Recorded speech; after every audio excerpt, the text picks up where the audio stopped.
are even, and there's nothing left to say. When the siren ends the game and the scores are both the same, only football's the winner today.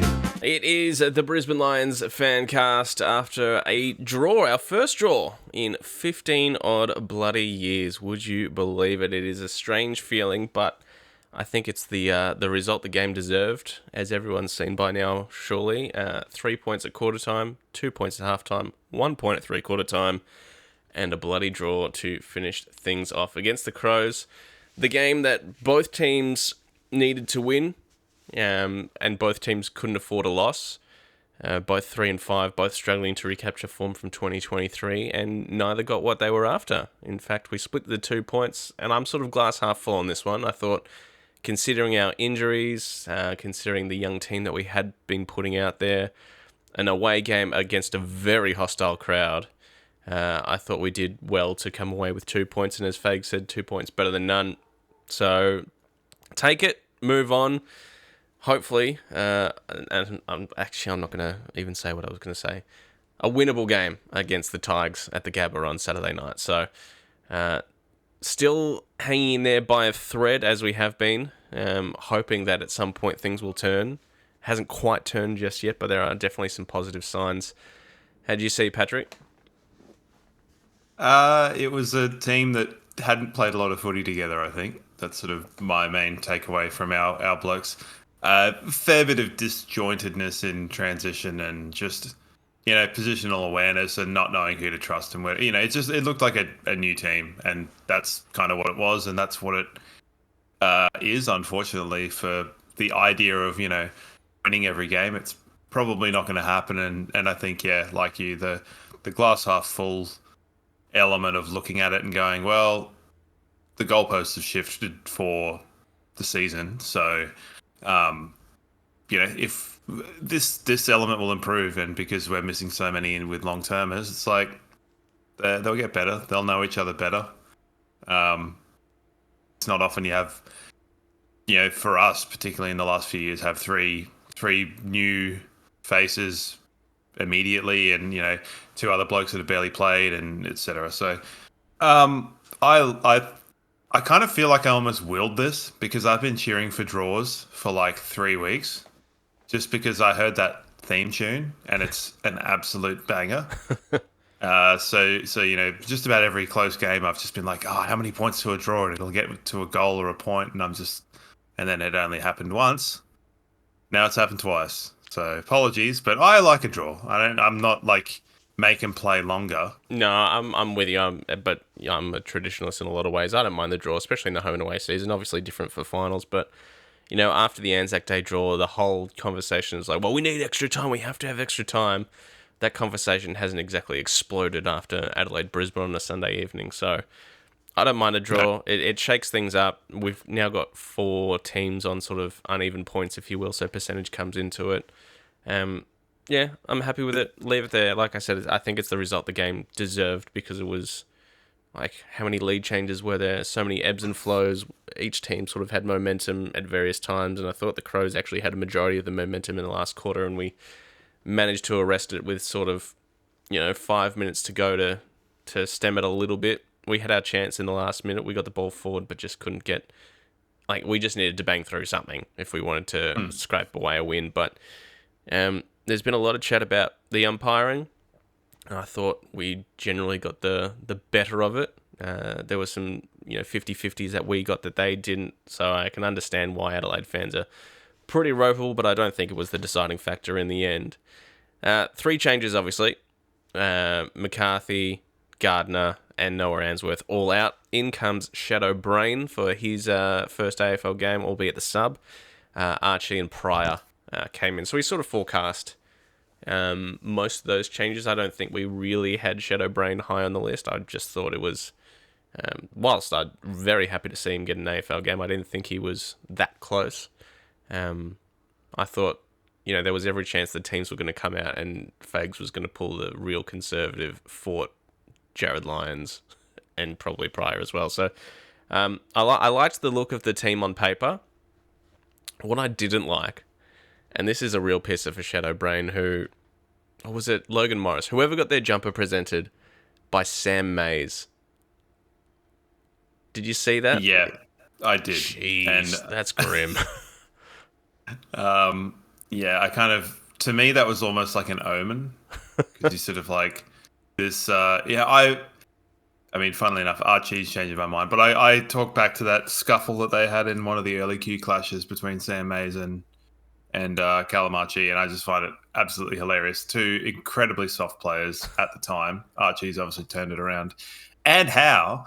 But Sam Mays used to vomit before every game. Cool. That's about the only thing I remember about him. Bit useless.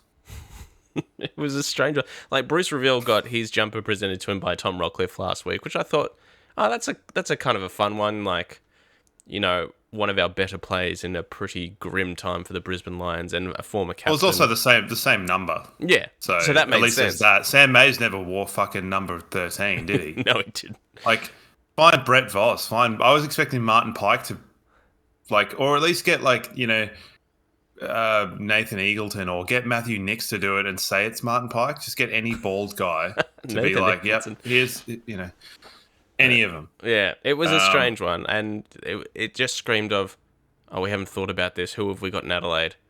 Sam Mays, that'll do it. I'm sure Sam Mays was as surprised as anyone to get the call for that one, but good on him for stepping up and doing it. I'm sure Logan Morris appreciated it all the same. After his, I would be amazed if Logan Morris knew who Sam Mays was. Yeah, probably. Because had he not played for my team, I would not commit him to memory. It'd be the sort of, he's basically albeit less violent, Jimmy Webster of our team, in the sense that I had no idea who that guy was before he brained Jai Simpkins. So that sort of a thing I've got to say. But I did call that they do some sort of jumper presentation last week for Logan Morris, and I'm glad they did. But yeah, more fool us and Fagan and general better judgment in the idea that, like, we don't have subs as debutantes. Yeah. We were all just like, oh, it's not going to happen. Like, yeah, Brain will play. Who's going to be the sub? And, I mean, it's a bit unfair because you sort of like, okay, cool. This is what's happened every time. And it's been said that we don't do this. And then they just change it and it makes us look like dickheads. So brilliant. I think it just, I think the idea of having 3 players with 2 games or less, well, 1.5 games or less on the field at the same time was just too much, and I didn't think he wanted to take that risk, which I can understand, especially after Sharpie had a good game last week. Pryor has played AFL before, so we know what sort of, you know, output we can get from him. There was no other obvious sub, really, I suppose, unless you were going to play it safe with Archie in the hamstring potentially, but, you know, he ended up he was one of our best on in the end. So I think it made the most sense, unless you wanted to chuck Bruce as the sub potentially. Yeah, Bruce Reville definitely has not sort of like kind of raised from his. He was great in the first quarter last week, but I think Adelaide are a better team than Gold Coast. Like, well, they played significantly better than the Gold Coast. We'll have to come back to that umpiring stuff that you said, because I didn't notice too much different, except for couple of really soft holding the balls that went the other way, but that is all right. We've heard in the week. By the way, I just want to say, when I had my tirade about umpires last week, I did not realize it was like Umpire Appreciation Week this week. Well, good thing you got it out of the way last week then. Yeah, I don't retract it at all. But yeah, when that blonde-haired dude turned up on 360, I was not sticking around for that. So. Oh, look, I'm. You know, they've got a tough job. I couldn't do it. Move on. I mean, Archie played the link role, and his effect was fairly immediate in the first quarter. And I think, you know, we've got 1 week sample size, so it's hard to go off. But we've seen him play that sort of half forward role before, and he played it very well yesterday. So we've found an option there to plug a gap that's been left by Link McCarthy. You know, he's hit the scoreboard, so that's, you know, tick there. He's pressure, he's tough, he can mark overhead, so that's a nice little filler, with Bailey to come back into the team as well in the next month or so. Yeah, I think in terms of that, that was obviously like a pleasant surprise. We sort of forecasted that he probably could have gone forward or back, but it is weird that like given our injury issues or form issues and stuff, particularly at half back and half forward, like we've got quite a lot of players to fill those gaps. It's just like they're not exactly the best players in terms of particularly down half back. I thought we largely did pretty well dealing with their smalls in the back half, like. But Rankin obviously he's the hardest matchup, and you look at it and go, well, in any other world, probably like Noah gets him or Starcevic would get him. Starcevic has done a really good job in the past. He obviously struggled last year a little bit, so I don't know whether that's a Stewie Jew not knowing how to get the most of him at the Gold Coast. But yeah, I thought McKenna really struggled. He was probably like he just there were a few times where he just let him go. Didn't read the game. I think McKenna's really out of form at the moment.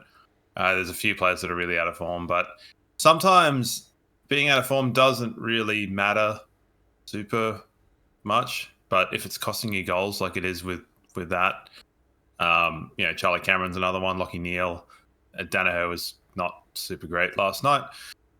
But it's sort of where we're at. Unfortunately, I feel. Yeah, I mean, we said it a couple of weeks ago. I think there's very few players on our list at the moment that have maintained or improved on their form from last year, and I think majority have gone down, some by quite a way, some by not so much. Like the whipping boy at the moment is Hipwood, and he's copying again.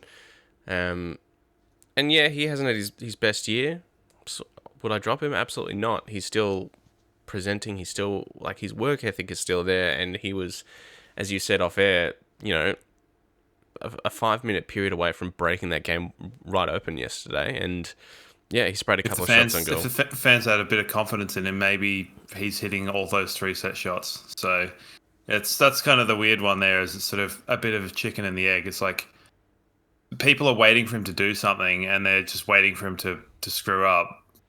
And it's like, set shots are not our strong suit this year. Like No. I put a call out and said, has Charlie Cameron scored a set shot this season? We can't think of one. We think surely there must be one. Yeah. But he looks terrified when he's lining up for goal.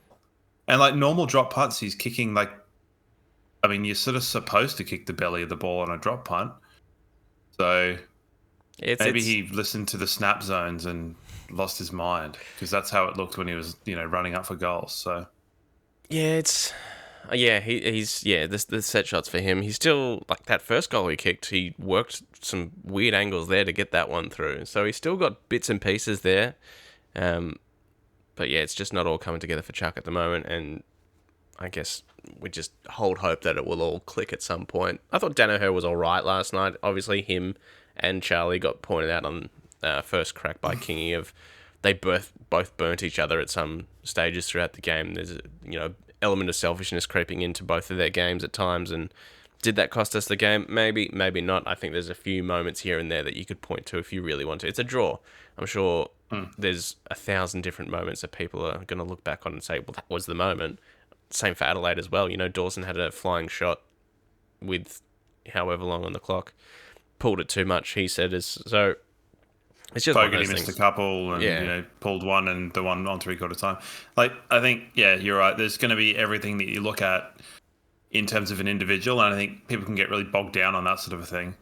And for something like a grand final, where I know that we did, and boy howdy did that affect our confidence. Looking at individuals and going, where did you miss your moment? To do that for a draw is kind of a little bit redundant. I think you need to look more like at system and go, okay, we the Lions. I don't know this for sure, but I know at one point in time we had conceded 7 goals from the back half. And it's like, I know you said that Adelaide tend to be a back half moving team, but for me, that's like purely indicative that it was a new, like, mashed together, mutated team. Yeah. That doesn't have whether it's like the zonal awareness or like, the knowledge of how it works. And you'd think, surely they would know how it works because they all play for the same football club and whatever. But, watching the VFL last year in the prelim at Werribee, like Ben Hudson's completely different style coach. Like it might be the same system, but it's implemented in a totally different way. So I definitely feel like points in the back half, and then also like there were quite a lot of goals conceded from individual errors, and it's like those are the two things that are indicative of people either not, someone might be standing 1 meter too close in board for like some of the kicks, or you might just be biting off the wrong kick at the wrong time. There was ones with Payne, one with Zorko, a bit of good pressure from Ben Keys to turn the ball over from Harris. Like it's a teething issue that we're going to have to deal with in real time. But hey, I think Adelaide played a pretty good game and they were in pretty good form after last year. And hey, we got beaten by them down there last year with a better team we had. So well, that's it. Like they've beaten technical marginal improvements. They're not a bad team. Like they haven't had the start they wanted to, similar to us. But in the last few weeks they towed up Port Adelaide last week, and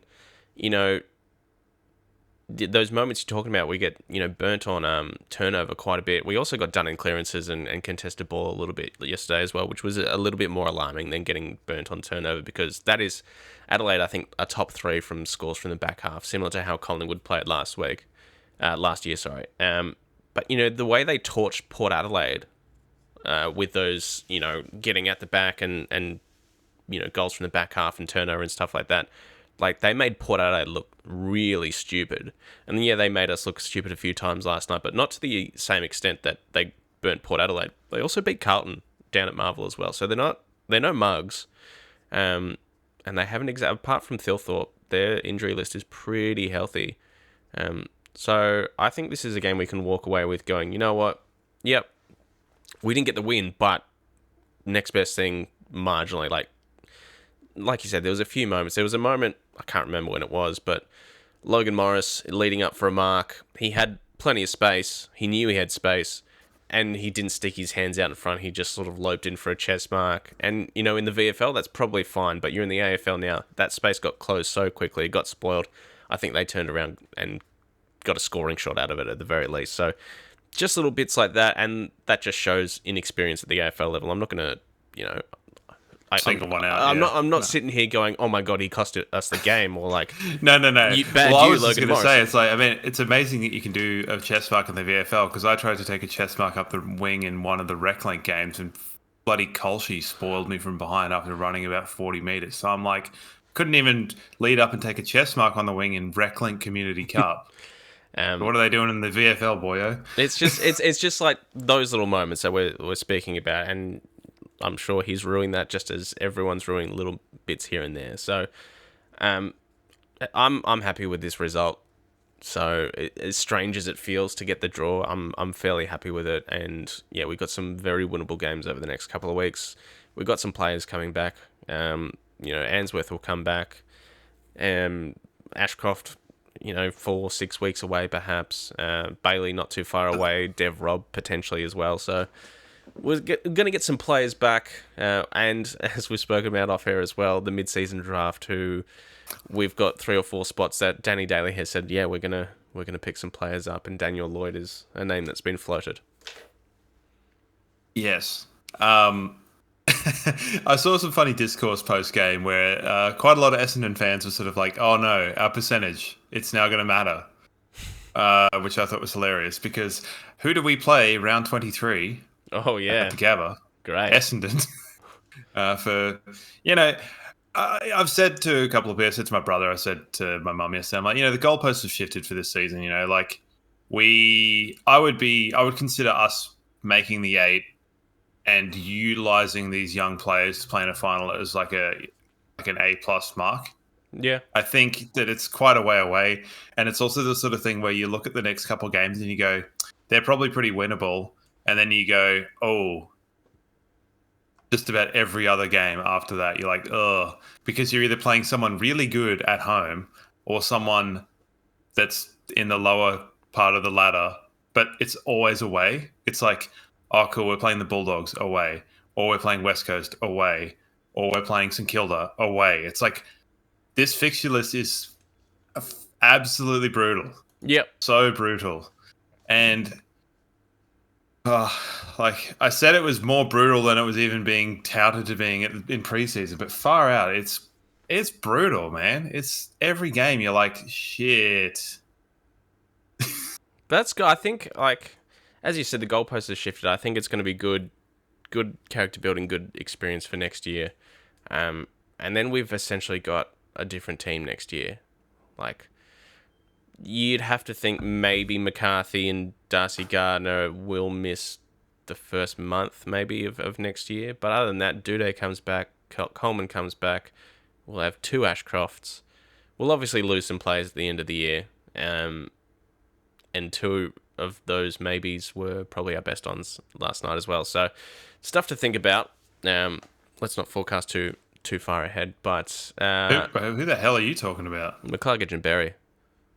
Oh, right. Yeah. Yeah. So, although McCluggage did do a press conference throughout the week, and like it all sounds good. It all sounds like it's just a formality, and people have still got faith that he's sticking around. But we'll see.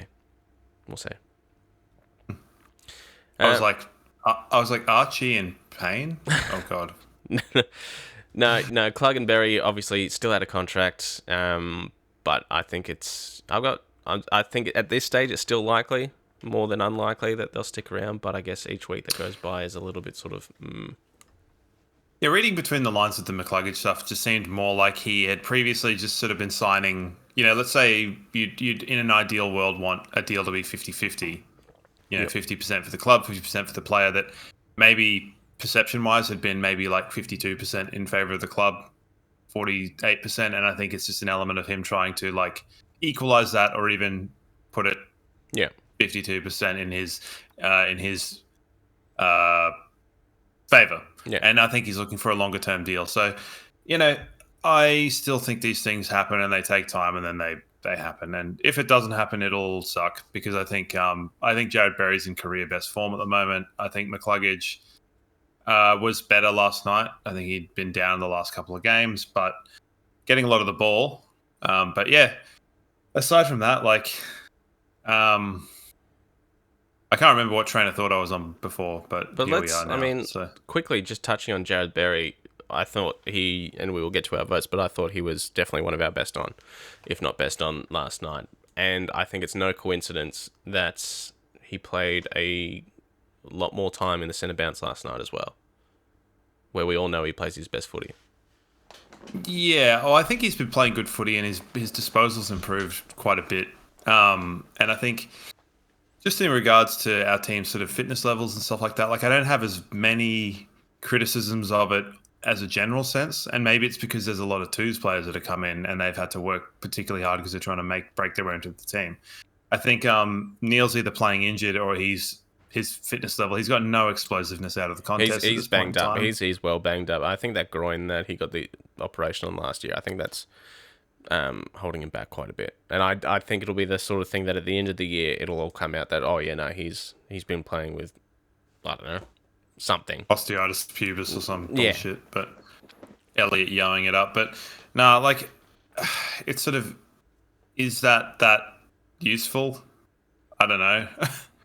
Like, yeah, I still think an 80% Lockie Neal is a best 22. He's a dual Brownlow medalist, so he's a walk in any 22.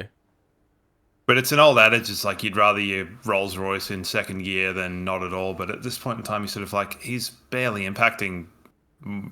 He was anonymous. He got 25 touches, and I can't think of an impactful thing that he really did in the game. But that's just me. Maybe it's a one-eyedness. Not that I don't want him to be bad. I'm not looking to him to be good.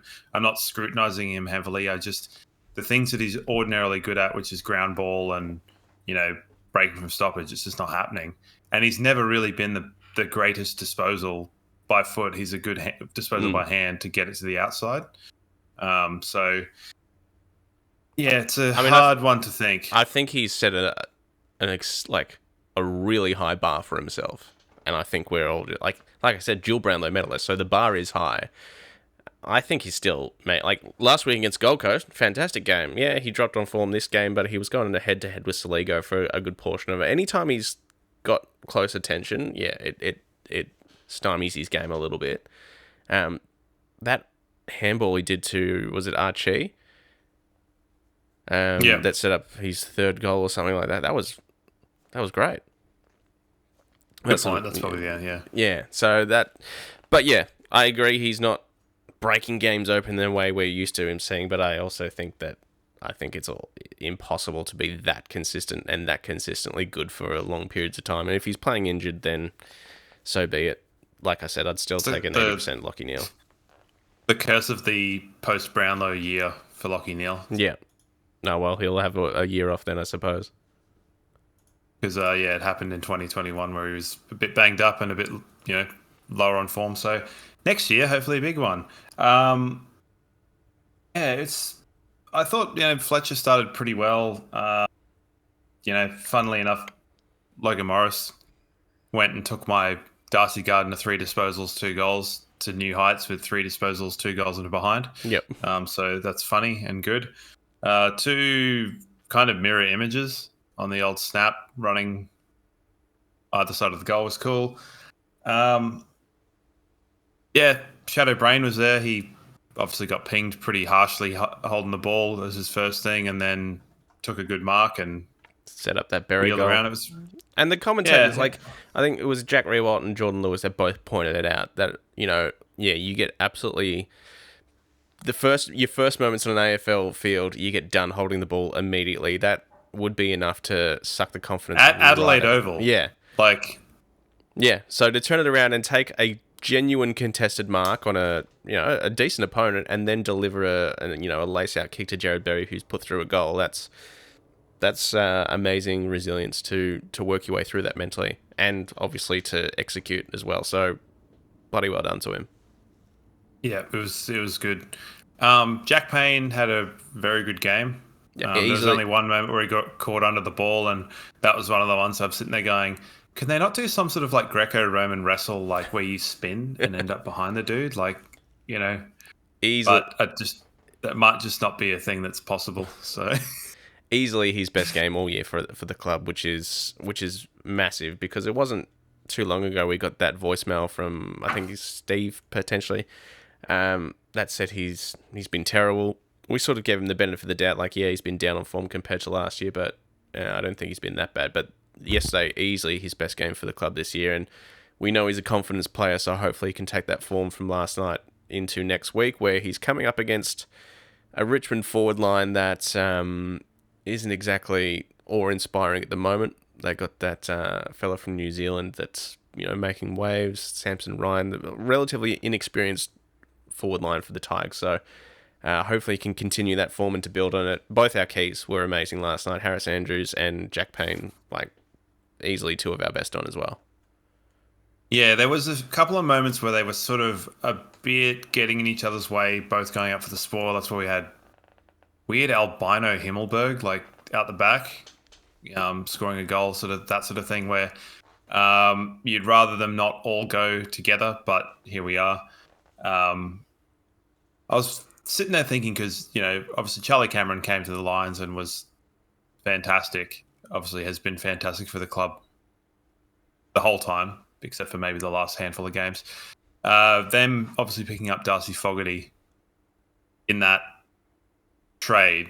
What would the weird alternative reality be had Cameron not come and we had Darcy Fogarty? Do you reckon? Probably not as successful. It's hard to tell. You don't know. Because I really like Darcy Fogarty. Yeah, me he's too. A fantastic player. He absolutely terrifies me. Yes. He's almost got a weird element of we were sort of talking a few weeks ago about Charlie Dixon. Yep. There's a bit of that to it where I'm like, this guy would kill me. Yeah. Kill me. He's got that sort of utterly remorseless, terrifying face.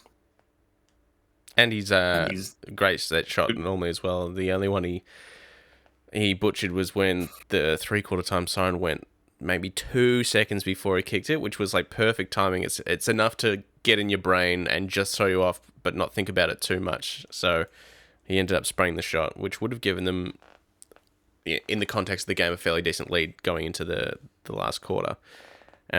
He did a number on Frog. This is probably Froggy's worst performance for the year. and which is fine. Like, he's been amazingly consistent all year. He got towed up for the first time against a bloke who is significantly bigger and stronger and fitter than him. So, sure. Well, the thing is, once Tex retires, Payne goes to Fogg. Yeah. So it's, that sort of thing. I have a question about that, though. So if you're running in to take a shot on goal at whatever quarter, half time, and the siren goes, can you stop and go back and do it again? I think so. It depends how far you are into your run-up, because you see some players that take like a couple of steps and then the siren goes and then they stop and sort of take a deep breath. But I think he was well too far into his run-up to stop, because I think that would have just thrown him mentally even more. Yeah. So... And another question I had is, if you kicked a ball, high and 15 meters enough, and you run and mark your own kick, does that count? I don't know. Probably not. Yeah. I just thought about that during the game. I don't know why. I think someone must have done something a bit like that or something. Skied the ball. There was one where Rankin chucked it up and it got touched off the boot and went fairly high up, and it ends up near Rankin again. It didn't go 15, horizontally. Yeah. But maybe I'm just thinking of like a insane alternate reality where Aaron Shattuck took that Jonathan Brown mark against Hawthorn of his own thing. But yeah, I mean, that game is done. It's a draw. Both the teams are even. Yes. Votes? And you first. I need to have a bit of a soul search. All right. Well, these votes, obviously, thanks to Hop on Brewery Tours.com.au. Book yourself a half or a full day tour right now through the team at Hop on Brewery Tours. Matt and Joss will put you through one of the great experiences, not just in Brisbane, but on the Gold Coast as well. Check them out online. My votes, 3 Jared Berry, and that's more, like, obviously he was one of our best on last night, but I think a body of work over the last 5 weeks or so gives him the 3. And our 2 keys, Harris the 2, Jack Payne. And you know what? Sorry, Jack Payne the 2, Harris Andrews the 1. I think they both had great games as well. And there's a cut like Archie, really unlucky to miss out. Same with Klug. I thought Dunkley had a pretty good game as well. Yeah. But Bears and the keys for me. Yeah, I almost feel like, because you've given Berry the 3 from a body of work, whereas I've just been chipping him away with 1 vote every week. So he's going to be like pretty high up, I reckon. But yeah, Jared Berry the 3. I'm going Archie the 2 and Jack Payne the Uno. Sure. Just because I think there were elements where Jack Payne got honeypotted to the ball in the third quarter and it cost us a little bit. So yeah, fair enough. I just thought, for a confidence builder and for his best game for the year, I think he gets my 2. In the real world, I probably would slip Jordan Dawson in there and maybe Matt Crouch as well. Maybe Fogarty. They were best on for Adelaide for me anyway. So, but we're not in the real world. We're in Brisbane Lions Fancast land. So that's where we're at. Matt Crouch, eh? Yeah. He kind of strikes me as their Jared Lyons. A little bit. But I would have bit divisive in the fan base, a bit slow, a bit kind of on the different pace to everybody else. It is what it is. He's a bit of an accumulator, isn't he? A little bit. Or am I thinking of Rory Laird? No, they're both basically the same. I don't know. Whatever. Let's move on.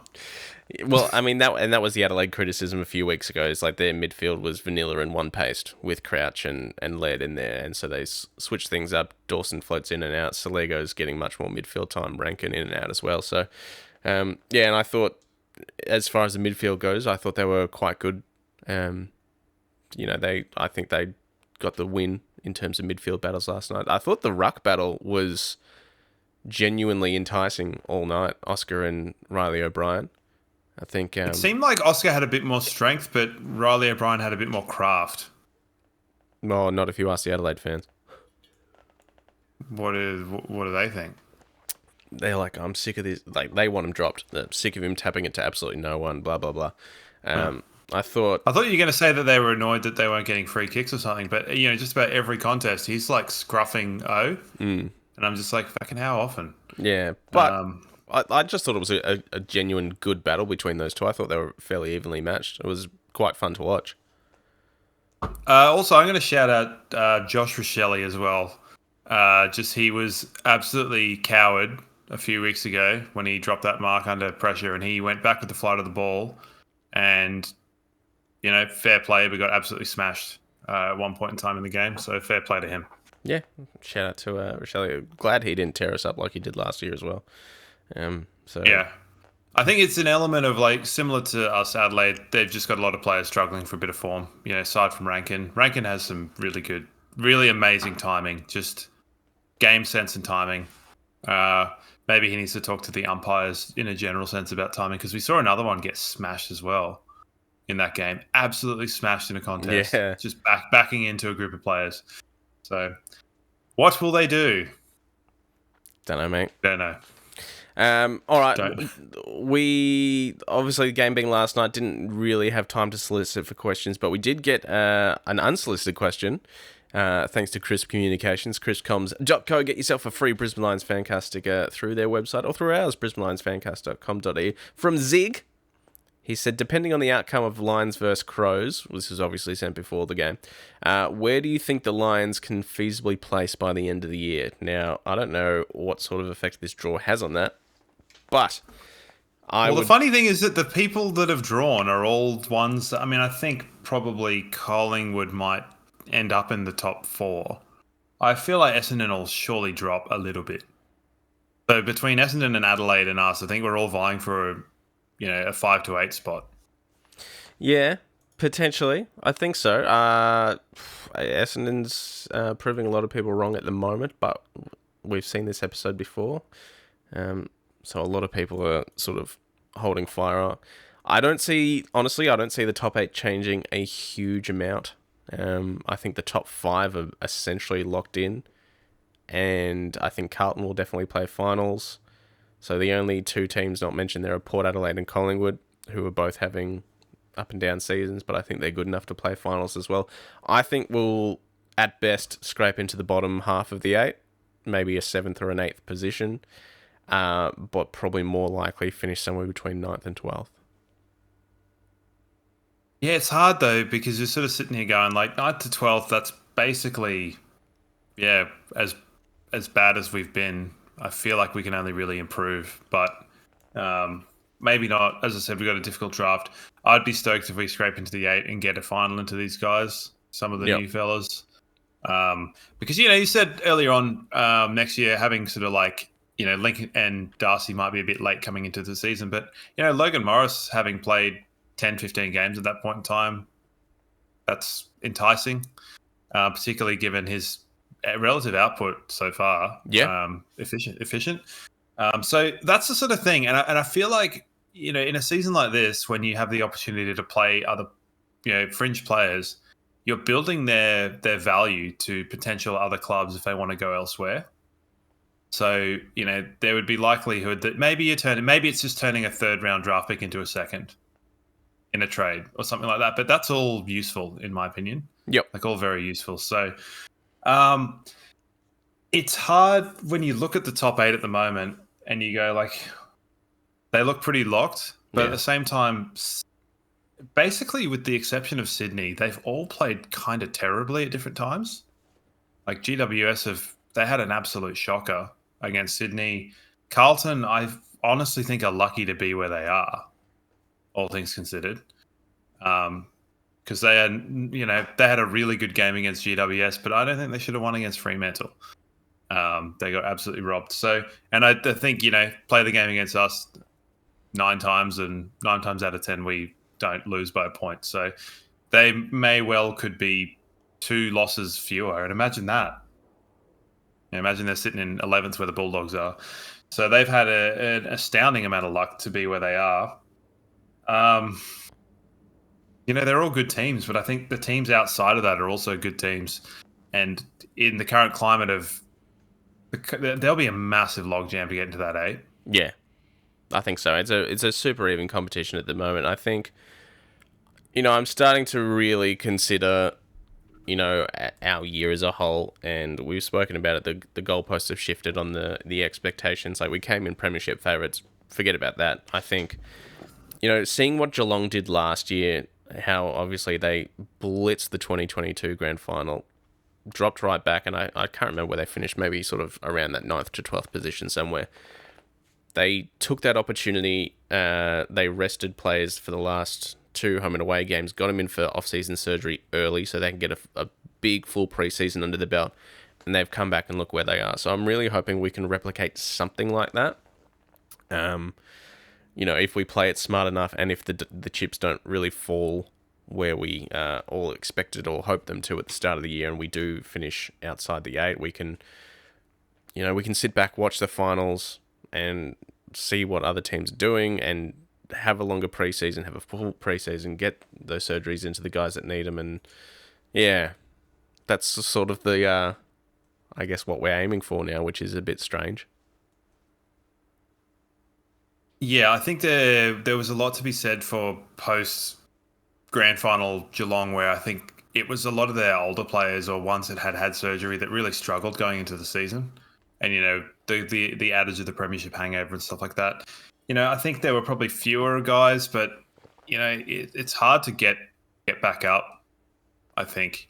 And probably that motivation and the willingness to go, well, am I in as good a condition as I could be in? And I said earlier on, it seems like some of the young fellas that are, fringe players, they seem in better nick physically. Yep. Like guys like Sharpie and stuff like that. Jared Berry as well. And I know that the funny thing is, I said Jared Berry, he had surgery in the off season too, but he's always been a hard worker and a bit of a barometer for the club in terms of his running and that sort of thing. But yeah, if we can scrape in, all good. If we can't, it's the reality of where football is sometimes. Sometimes you just have an absolute stinker of a year, and that's kind of where we're at. I don't think anyone wanted that. I don't think anyone planned for that, but I don't think it's anyone's particular fault either. No. No matter how many people, players or coaches or otherwise you want to point the finger at, I think it's just a combination of a bunch of stuff that's happened that has put us where we are at the moment. But still got some winnable games to come up, so we'll just see what happens over the next sort of 4 weeks, because I think that's really going to give us a true indication of where things are going to lie. And hey, look, if Draw FC was on the ladder, they would be sitting in 16th ahead of West Coast with a percentage of 0. Or 100 or whatever, I don't know. Yeah, I don't know how that works. Probably 100, I think. Yeah. No VFL to look at this week, which is a bit of a shame. So it's probably lucky given how many VFL blokes are. Yeah, actually, kicking off over an our mob. So you're probably right there. So I think it's that bye couldn't have come at a better time for the VFL team because their list has been pillaged. But you'd have to think next week, if there are any changes, it would probably just be Noah Answorth to come in for Pryor for me. Yep, I think so. I think we were a bit lacking in a lockdown defender. Yep. I think, Pryor didn't obviously set the world alight. I don't think he was ever going to. Made a couple mistakes. Similarly, it's a bit hard, you're coming in playing one game in a makeshift defense. He tackles hard and he's a physical individual, loves a scrap. Certainly does. I would imagine that's going to be the only change unless... No, that'll be the only change. I think so. Yeah. So we've got the Tigers coming up on Saturday night back at the Gabba, which will be good. I'll hopefully be heading along to that one. Like I said before, the Tigers are a very different team to the one we've seen over the last 10 years. Basically, not a team you recognise anymore, albeit from a couple of players here and there. But, they did the bit. They got the 3 flags, and now they're sitting down as a bottom 2 team, which I suppose, upon reflection, you would take every day of the week. If someone offered you a deal in, say, 2015 of, hey, in 10 years you're going to be bottom 2, but between now and then you'll win 3 out of 4 flags, I certainly would take that. Feel a little bit bad for Adam Uze, though. His coaching stock's obviously not going anywhere near upward. And I think he's probably would be quite a fine coach. But Unfortunately, he's stuck with Damien Hardwick's absolute mess that he left behind. A mess of broken promises and manipulation by the current Gold Coast head coach. No, I agree. Richmond are in all sorts of strife, and hopefully we can, do them over. The Western Bulldogs, I don't think are a particularly good team, and they absolutely destroyed them. Which is great because it keeps Beveridge in a job, relieves their bit of pressure. Sort of what they do. They lose two and then they win one comprehensively. So all good and fun. We have our second game on a Saturday this season. Yep. Now, this is something that I thought about during the week. Is we heard was it after the GWS game? Chris Fagan saying in his press conference, "We'll look at the tape on Monday." Mm. Was that just a slip of the tongue, or are they legitimately waiting until Monday from a Thursday game to watch the tape? No, I think they probably are. I think they probably are waiting till Monday. Because we've had virtually all of our games this season have been Thursdays and Fridays. And I'm wondering, with my verbal tirades about the work ethic of the team and the club and the structure and the training and whatnot, is playing Thursday and Sunday games really affecting what happens in clubland, as they say, on a Monday to Friday? Because you sit there and go, all right, we played on Thursday. We're not looking at the tape until Monday. Then we have Tuesday, Wednesday, captain's run, playing on Thursday. Or conversely, is it the sort of thing where we're playing on Sunday and we're going, well, we've played yesterday, so don't come in on Monday. Now it's Tuesday. Like, the idea of the structures of a club being set up for the Saturday game seems to be like an old ideal that maybe needs to change. And I don't know if we're doing that or not, but it just was a thought that is the idea of playing a lot of Thursdays and Sundays kind of stilting the sort of structure and the consistency of the team and their training structures. Maybe. Yeah. Just a thought. Very possibly. I'm sure they have got it all figured out in one way or another, like the day's break. You would hope so. Yes. Surely you would hope so. Yes.